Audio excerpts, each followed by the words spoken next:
마태복음 4장 8절에서부터 11절까지 봉독하겠습니다. 마태복음 4장 8절. 마귀가 또 그를 데리고 지극히 높은 산으로 가서 천하 만국과 그 영광을 보여 가로되 만일 내게 엎드려 경배하면 이 모든 것을 내게 주리라. 이 예수께서 말씀하시되 사단아 물러가라. 기록되었으되 주 너희 하나님께 경배하고 다만 그를 섬기라 하였느니라. 이에 마귀는 예수를 떠나고 천사들이 나와서 수종드니라. 마귀가 예수님을 이제 높은 산에 데려와서 엎드려 경배하면 이 천하만국을 다 주겠다라는 마지막 시험을 건 내용입니다.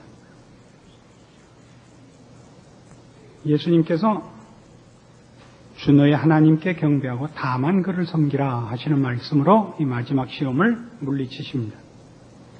이게 구체적으로 그러니까 그 시험의 내용과 그 답변의 진정한 내용이 무엇이냐 하는 것은 만만치 않습니다. 예수님께서는 이 천하 만국을, 세상을 구원하러 오셨습니다. 그리고 그 일에 대하여 마귀가 잘 알고 있고 그걸 이루게 하기 위하여 자신이 협조할 것을 약속합니다. 단 하나의 조건을 걸고 자기에게 경배를 하면 그 일을 쉽게 이루도록 해주겠다는 것입니다. 예수님께서 이 문제를 물리치시는데 그럼 그렇게 함으로써 세상을 구하러 오시는 일을 포기하시는가? 그렇지 않습니다. 예수님께서 이 문제를 마귀가 시험을 걸고 그 문제를 물리치시는 내용 속에 이 시험이 갖는 진정한 정체가 드러납니다. 어떤 것이냐면 세상을 구하는 일, 그것이 예수님께서 하실 일이지만 세상을 구한다는 그 자체의 내용이나 가치가 예수님으로 하여금 이 땅에 오시게 하는 것이 아니고 그것을 성부 하나님이 원하셨다는 것 때문에 오셨다는 사실입니다. 성부 하나님께서 이 세상을 구하고 그의 백성을 구원하시고자 그 아들 예수 그리스도를 보내셨고 성자 하나님이 성부 하나님의 뜻에 순종하고 마음으로 합의하여 기꺼이 이 땅에 오신 것이지 세상을 구한다는 일 자체가 갖는 의미나 가치 때문에 그것이 목표가 되어 있지는 않다는 것입니다. 이게 무슨 문제가 되느냐면 우리는 신을 찾고 신을 동원할 때 우리가 먼저 목표와 내용을 정하고 신에게는 방법과 수단으로서 도움을 요청하는 경우가 대부분입니다. 우리 모든 타락한 인간이 가지는 그 종교적인 본성이라는 것은 신에 대한 인격적이거나 또는 그 의미와 가치에 있어서의 항복이 없습니다. 이 부패한 인간이 만든 신에 대한 개념은 그리스 신화에 아주 잘 나타나 있습니다. 그리스 신화를 보시면 그 신들은 힘만 갖고 있지 인간들보다 더 부도덕하고 변덕스럽고 편협하며 인격적으로 우월하지 않습니다. 오히려 인간들이 더 인격적으로나 도덕적으로 그 신들보다 낫습니다. 신들이 인간들보다 난 건 그 가지고 있는 힘뿐인 것입니다. 이것이 인간이 가지는 신관입니다. 그래서 어떻게 신을 잘 달래서 자기가 이루고자 하는 목적을 이루는 수단으로 써먹느냐 하는 것이 그리스 신화의 주된 내용이죠. 그래서 실제적인 주인공들은 언제나 인간입니다. 우리 예수 믿는 사람들에게도 이런 식의 우리 뿌리 깊은 죄인된 속성으로서의 신에 대한 불신 또는 그 목표와 내용을 정하는 가치에 있어서의 인간이 가지는 그 교만함은 쉽게 떨어지지 않습니다. 그래서 우리는 자주 우리가 목표와 내용을 정하고 하나님께는 사탕발림을 해서 그의 힘을 써먹으려는 일념으로 찾아 나오는 경우가 가끔 있습니다. 이거 조심해야 된다는 것이죠. 그래서 이 문제, 이 마귀의 시험에 대한 예수님의 답변을 기록되었을 때라고 말씀하셨는데 신명기에 기록된 말씀을 인용한 것입니다. 신명기 6장 10절 이하의 말씀입니다. 구약성경 271페이지입니다. 이 인용하신 내용을 찾아가 보면 이 부분에 대한 좀 더 분명한 이해를 얻게 됩니다. 신명기 6장 10절입니다. 네 하나님 여호와께서 네 열조 아브라함과 이삭과 야곱을 향하여 네게 주리라 맹세하신 땅으로 너로 들어가게 하시고 네가 건축하지 아니한 크고 아름다운 성읍을 얻게 하시며 네가 채우지 아니한 아름다운 물건이 가득한 집을 얻게 하시며 네가 파지 아니한 우물을 얻게 하시며 네가 심지 아니한 포도원과 감람나무를 얻게 하사 너로 배불리 먹게 하실 때에 너는 조심하여 너를 애굽 땅 종되었던 집에서 인도하여 내신 여호와를 잊지 말고 네 하나님 여호와를 경외하며 섬기며 그 이름으로 맹세할지니라. 너희는 다른 신들 곧 내 사면에 있는 백성의 신들을 좇지 말라. 너희 중에 계신 너희 하나님 여호와는 질투하시는 하나님이신즉 너희 하나님 여호와께서 네게 진노하사 너를 지면에서 멸절시키실까 두려워하노라. 너희가 마사에서 시험한 것 같이 너희 하나님 여호와를 시험하지 말고 너희 하나님 여호와께서 너희에게 명하신 명령과 증거하신 것과 규례를 삼가 지키며 여호와의 보시기에 정직하고 선량한 일을 행하라. 그리하면 네가 복을 얻고 여호와께서 네 열조에게 맹세하사 네 대적을 몰수히 네 앞에서 쫓아내리라 하신 아름다운 땅을 들어가서 얻으리니 여호와의 말씀과 같으리라. 16절에 있는 여호와를 시험하지 말라는 것은 예수님께서 두 번째 시험의 답변으로 인용하신 구절이고 13절에 있는 내 하나님 여호와를 경외하며 섬기라 하는 말씀은 오늘 그 세 번째 시험의 답변으로 인용하신 구절입니다. 이걸 잘 보시면 이 13절에 나오는 내 하나님 여호와를 경외하며 섬기라 하는 것은 어떤 차원이냐면 하나님이 수단과 방법 정도가 아니라 내용이요, 목적이요, 가치요, 의미요, 보람이라는 뜻입니다. 하나님은 우리를 만드실 때 우리를 하나님의 형상대로 만드셨고 우리의 가치와 우리의 격을 하나님의 형상대로 높이셨습니다. 하나님은 우리를 사랑하시고 우리에게 사랑과 믿음을 요구하고 계십니다. 하나님은 우리에게 하나님의 형상을 닮은 고급한 지위와 내용을 주시고 우리라는 존재의 영광을 준비하고 계십니다. 그것이 지금 이 신명기 6장 10절 이하에서 뭐라고 나타나느냐 하면 나는 너희를 종되었던 애굽 땅에서 인도하여 낸 너희 하나님 여호와니라 이거예요. 죄와 사망 아래에 있던 우리를 꺼내서 의와 진리와 거룩으로의 삶을 허락하시니가 하나님이시며 진흙으로 빚은 우리를 이 피조물을 일반 짐승과 다르게 영적인 존재로 인격을 가지고 윤리와 도덕과 의미와 가치를 추구하는 고급한 내용을 갖게 하신 것이 하나님이십니다. 하나님은 우리에게 수단과 방법이 아니라 하나님은 우리의 목적이라고. 그럼 우리의 신앙생활을 보십시오. 우린 늘 어떻게 삽니까? 우린 늘 목적과 내용을 우리가 정하고 하나님께는 힘만 빌려달라 그러죠. 하나님을 믿는다는 게 뭐냐 하면 내 손으로 얻을 수 없는 것 하나님이 얻게 해달라는 거죠. 여러분 자녀를 어떻게 가르치나 잘 보세요. 요즘은 새벽 기도에 굉장히 많은 성도들이 나옵니다. 왜 그러죠? 수능시험이 가까운 겁니다. 아무 이유가 없어요. 왜 그때는 많이 해요? 좋은 대학을 들어가야 된다는 걸 누구나 알고 있기 때문입니다. 좋은 대학을 다니는 것은 그것이 어떻게 훌륭하게 어떻게 유용하게 사람을 만드느냐와 상관없이 한국에서 살려면 좋은 학교를 나와야 됩니다. 평생을 쫓아다니기 때문입니다. 하다못해 물론 선 볼 때는 물론이죠. 어느 학교 나와서 그러면 갑자기 사람이 달라 보이는 거예요. 멀쩡한 사람이 좋지 않은 학교를 나왔다 그러면 갑자기 바보 같아 보이고 바보같이 보이던 사람이 좋은 학교를 나왔다 그러면 그럴듯해 보이는 겁니다. 하다못해 교회 와서 구역장을 해도 어느 학교 나왔느냐를 따져요.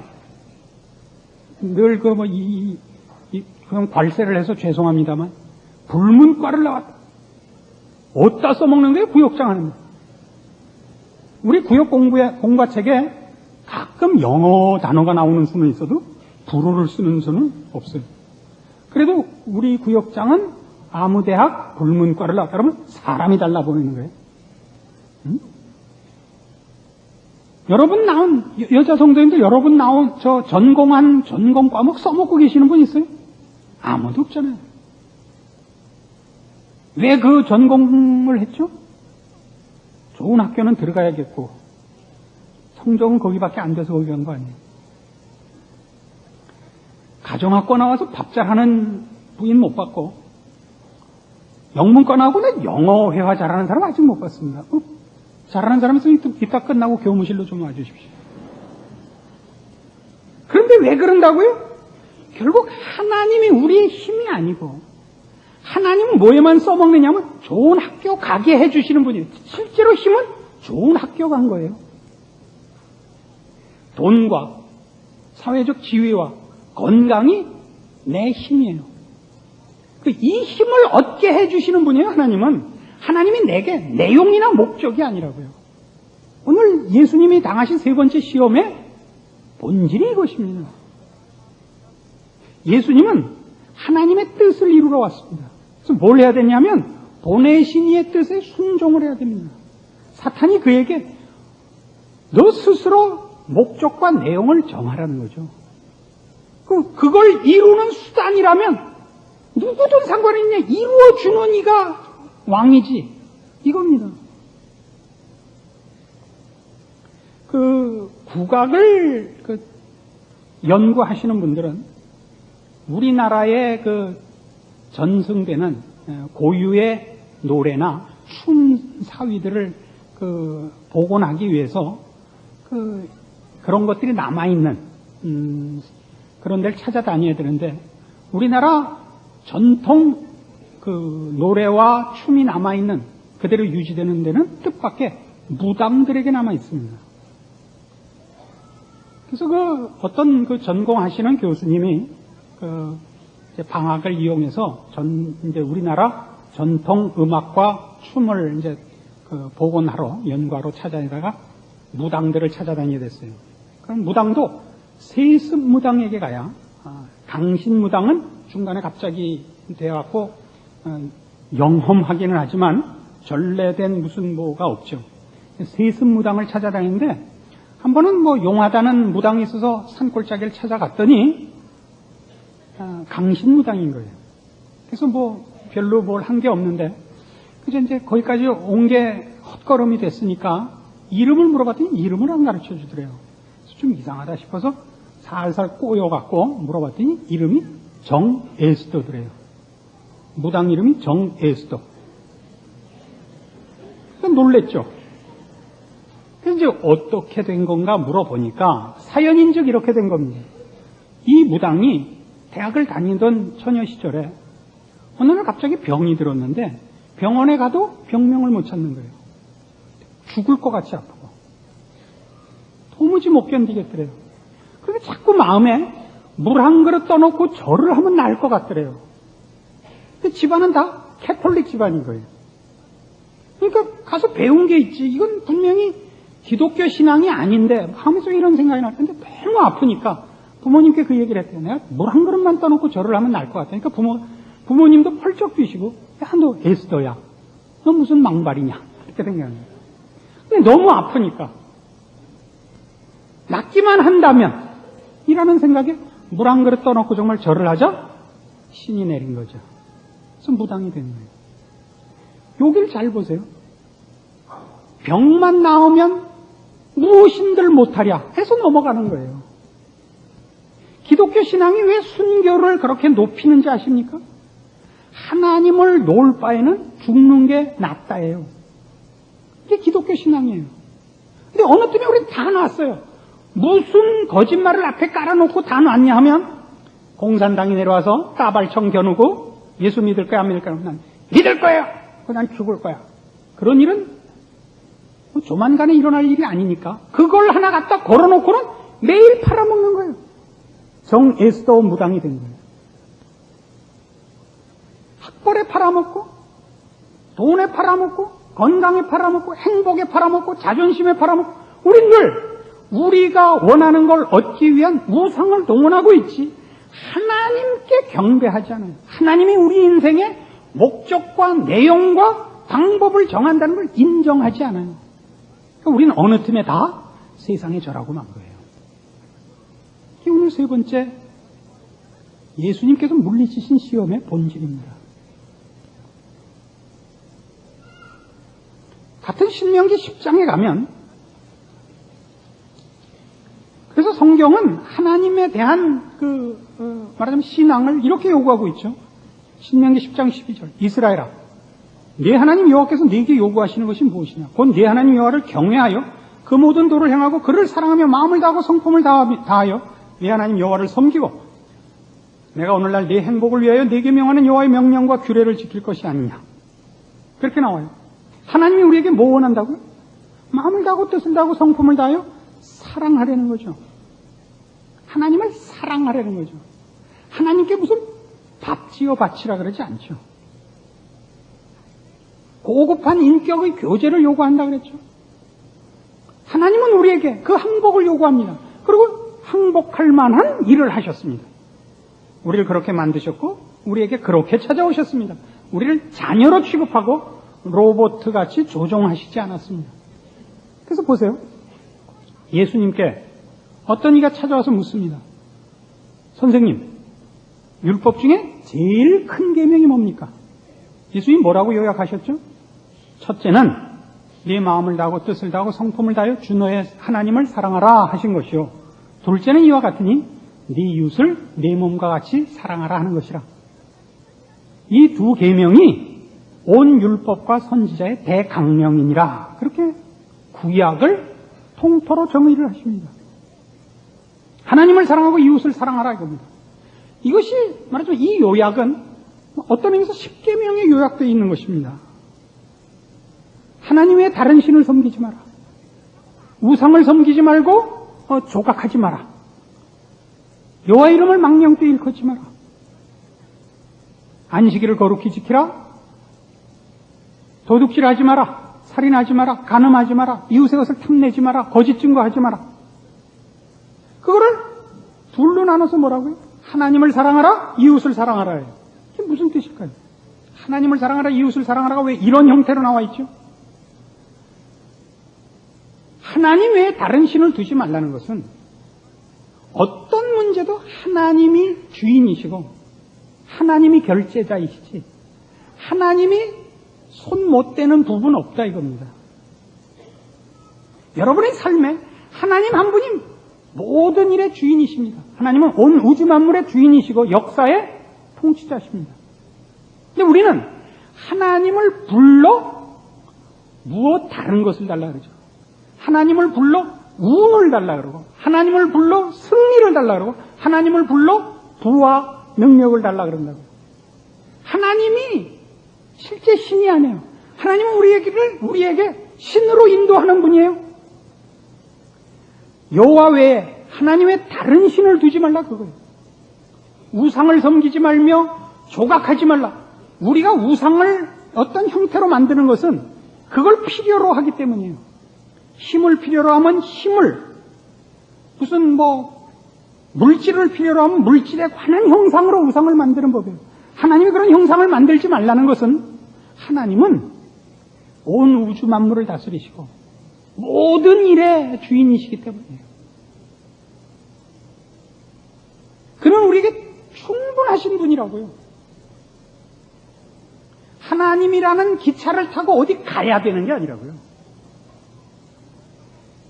여호와 이름을 망령되이 일컫지 말는 게 무슨 뜻이에요? 하나님은 부족하시든가 모자라시든가 불공평하신 분이 아니라는 뜻이에요. 우리는 얼마나 우리 인생 속에 이 말을 자주 해요. 신성모독적 발언. 오마이갓. 그죠? 이럴 수가 있습니까? 우리가 그런 말을 하는 가장 큰 이유는 뭐죠? 내 소원과 내가 요구하는 것과 하나님의 인도하심이 다르기 때문이죠. 거기서 우리는 하나님이 우리라는 존재와 우리의 삶에 목적이시고 내용을 정하시는 분이라는 걸 인정치 않는 것이 드러나는 겁니다. 우리가 정하죠. 나는 이만저만 해야겠습니다. 내 인생은 이러저러 해야겠습니다. 내가 사는 나라는 이만저만 해야겠습니다라고 요구하는 거고, 그렇게 안 하면 오마이갓인 거예요. 하나님 그렇지 않습니다. 하나님의 생각은 우리 지난주에 확인했죠. 하늘이 땅보다 높음 같이 달았습니다. 하나님의 생각은 고통과 물질을 근거로 하지 않고, 그걸 기준 삼지 않고 거룩과 영생에 관한 것으로 기준되어 있습니다. 우리는 기껏 고통을 기준으로 하여 아우성을 치고, 하나님은 우리를 영광스럽게 하려고 이렇게 인도하시는 것입니다. 그래서 여러분의 기도들이, 그동안 여러분이 위기에 처해서 많은 기도를 하나님 앞에 하셨을 텐데, 그런 기도들이 고통을 기준해서는 열심을 부린 기억이 얼마든지 있을 것입니다. 지금도 자녀를 위해 기도하고, 여러분 가정의 어려움이나 닥치고 있는 어려움들을 인하여 하나님 앞에 내어 달리는 기도 제목이 있을 겁니다. 그러나 하나님을 더 알게 해달라는, 거룩하게 사는 방법이 무엇이냐는, 어떻게 사는 것이 하나님의 자녀다운 것이며 어떻게 해야 그렇게 되느냐 하는 식의 기도를 해본 적이 있습니까? 여러분이 당한 모든 체험들을 통하여 하나님은 이런 분이구나, 그런 깊은 깨우침과, 그래서 깊은 하나님과의 교제로의 진일보된 경험들이 있습니까? 성도들에게 이런 것들이 너무 적습니다. 기도했더니 복권이 당첨됐다는 간증은 있어도 그렇게 인도하신 하나님의 깊은 뜻이 무엇인가로 인한 하나님을 아는 일에 대한 간증은 너무나 없습니다. 때를 썼더니 들어주셨다라는 자랑은 있어도 하나님은 왜 때를 써야만 해주셨을까라는 데 대한 생각을 하는 성도들은 너무 적은 것입니다. 내 이웃을 내 몸같이 사랑하라도 마찬가지입니다. 내 옆 사람이 부자인 것이 내 걸 뺏어가서 부자가 된 것이 아니라는 뜻입니다. 도적질하고 살인해서 뺏어올 필요가 없습니다. 내 필요를 채우기 위해 내 이웃의 것을 뺏어오고 거짓말할 필요가 없다는 것입니다.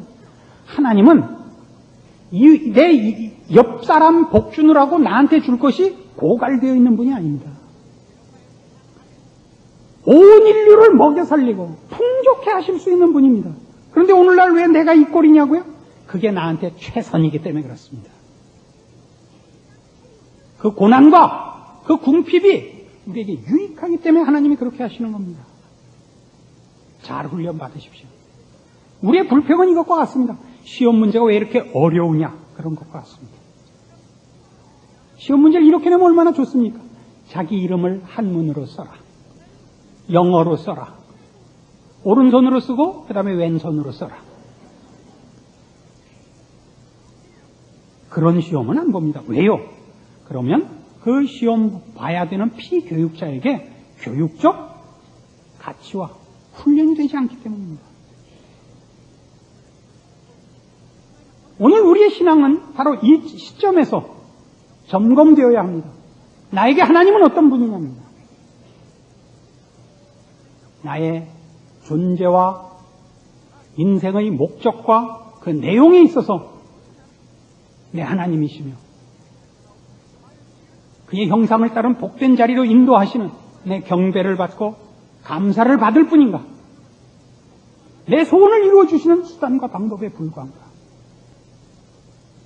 여러분 마음속에 분명하게 한번 확인해 보시고, 그래서 하나님을 하나님으로 제대로 이해하고 그 앞에 무릎 꿇고 여러분을 사랑하시는 하나님과 믿음과 사랑의 관계로 들어가고, 그래서 그를 의지하여 신자다운 삶을 살아가는 복된 계기가 되는 이 말씀이 되어야만 되겠습니다. 선택의 여지가 없습니다. 믿거나 말거나의 싸움이 아니라 정당한 신자의 자리에 돌아오는, 여러분을 위하여 그 아들을 아끼지 아니하시는 하나님의 사랑에 마땅한 책임 있는 반응을 보여야 하는 신자의 반응으로, 책임으로, 순종으로, 감사로 여러분의 신자된 여생이 승리로 연결되기를 바랍니다. 기도하십시다. 하나님 아버지 은혜를 감사합니다. 하나님이 우리의 아버지시며 우리를 사랑하시는 사실에 대하여 다시 한번 깨닫고 감사드립니다. 그리고 우리의 삶이 우리 하나님을 향한 것이 아니라 내 고집을 이루는, 그래서 하나님을 수단과 방법으로만 써먹었던 사실에 대하여 놀랍니다. 하나님을 알게 하시고 만나게 하시고 하나님의 사랑을 받는 자로서의 그 기쁨과 받은 바 은혜와 복 가운데서 우리의 남은 여생이 신자다운 순종과 충성과 승리와 자랑으로 연결되도록 허락하신 말씀으로 지켜주시옵소서. 예수님의 이름으로 기도합니다. 아멘.